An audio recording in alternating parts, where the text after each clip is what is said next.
পড়ালাম whole blood. তো 1 unit blood কাউন্টে যদি 150 350 ml থাকছে, এখানে ব্লাড থাকে 300 ml আর 50 ml থাকছে অ্যান্টিকোয়াগুলেন্ট, যেটা হচ্ছে সোডিয়াম সাইট্রেট। এখানে স্টোরেজ টাইম থাকছে যে 25 থেকে 42 দিন। স্টোরেজ টেম্পারেচার থাকছে 1 থেকে 6 ডিগ্রি সেলসিয়াস। আমরা কি করছি, স্টোরেজ করে রাখছি। ট্রান্সমিশন টাইম 2 থেকে 4 ঘন্টার মধ্যে আমাদেরকে চালাতে হবে।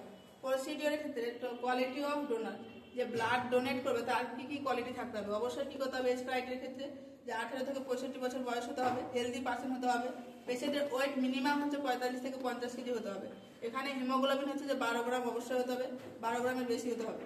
এখানে আমরা কোন কাদের ক্ষেত্রে কন্ট্রা ইন্ডিকেশন রাখবো, তো 5 হচ্ছে ইনফেকটিয়াস ডিজিজের ক্ষেত্রে আমরা কি রাখছি যে ডোনারের ব্লাডে কিছু কন্ট্রা ইন্ডিকেশন আছে, যেমন এইচআইভি পেশেন্টের ক্ষেত্রে, হেপাটাইটিস সি।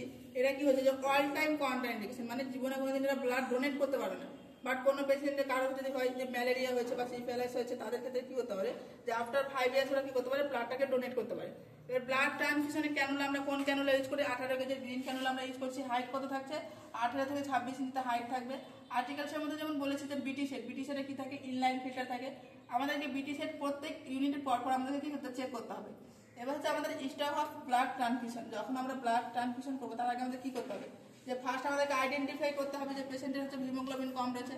তারপরে কি করবে, ডক্টর আইডেন্টিফাই করে হচ্ছে ডিমান্ড সেন্ড করবে যে ব্লাড ব্যাংকে রিকুয়েশন ফর্মে, যেমন patient identification data plus haemoglobin কত, পেশেন্টের কোন কি ডিজিজ হয়েছে, কোন অর্ডার করতে, যে সব ডিমান্ড করবে ব্যাংকে পাঠাবে, ব্লাড ব্যাংকে। 30 মিনিটের মধ্যে ব্লাড কি করবে, যে after release from blood bank থেকে আসা 30 মিনিটের মধ্যে বা রুম টেম্পারেচার আসার পর আমরা কি করবো, ব্লাড চালাবো। ফার্স্ট যখন ব্লাড আসবে আমাদের কি চেক করতে হবে, যে আমাদেরকে যখন ফার্স্ট ব্লাড আসবে পেশেন্টের ক্ষেত্রে ব্লাড গ্রুপ প্লাস ব্লাড কার নামে ইস্যু হয়েছে আর তার টিউব নাম্বার, এক্সপায়ারি ডেট, আমাদেরকে সব কি করতে হবে, 2 রেজিস্টার নার্সকে চেক করতে হবে।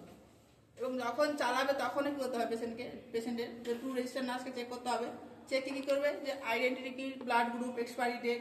যখন হ্যাঙ্গিং করবে তার আগে কি করতে হবে, যে আইভি সেটে নার্স চেক করবে ভাইটাল সাইন, এবং ভাইটাল সাইনটা কি করবে, নোট করবে।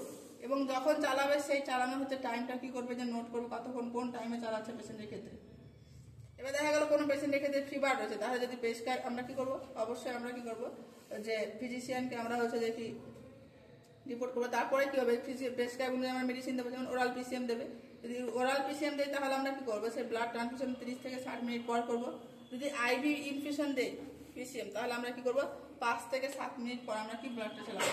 এবং ব্লাড যখন চালানো শেষ হবে, শেষ টাইমে আমরা টাইম নোট করতে হবে কটার সময় শেষ হয়েছিল এবং কে শেষ করেছিল সেটা সহজে সিগনেচার করতে হবে। আজকে